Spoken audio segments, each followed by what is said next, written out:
My name is Jesse Oweno.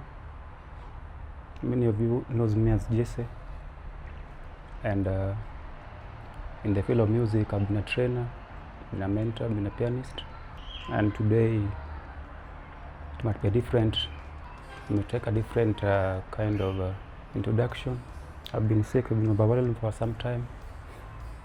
My sickness began on November towards the end, but I didn't know that it would be that serious. Tumejitahidi kupitia hospitali mbalimbali tukitafuta matibabu, kuanzia hapa Nairobi, tukaenda Migori, tukaenda mpaka nyumbani Uhuru Bay.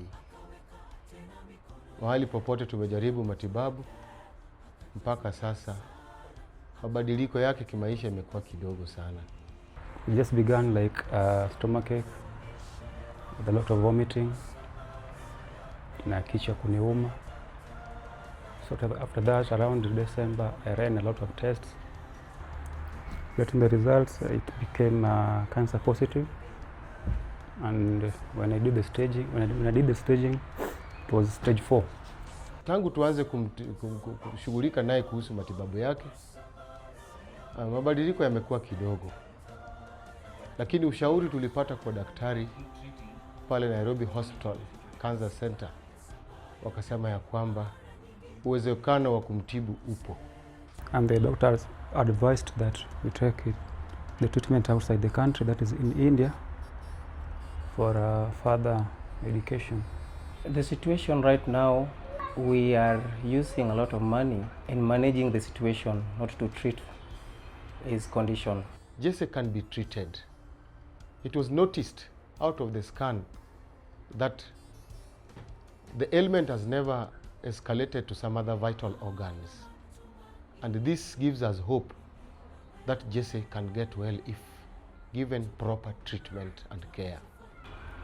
We need roughly 6 million to take Jesse to India, find his medication.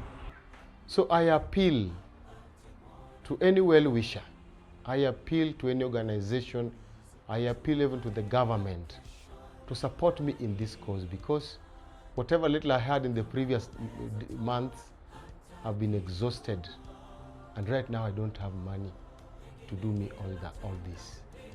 So whoever can come up, can join us in the team, can stand with me, will help us give Jesse a better side of his health.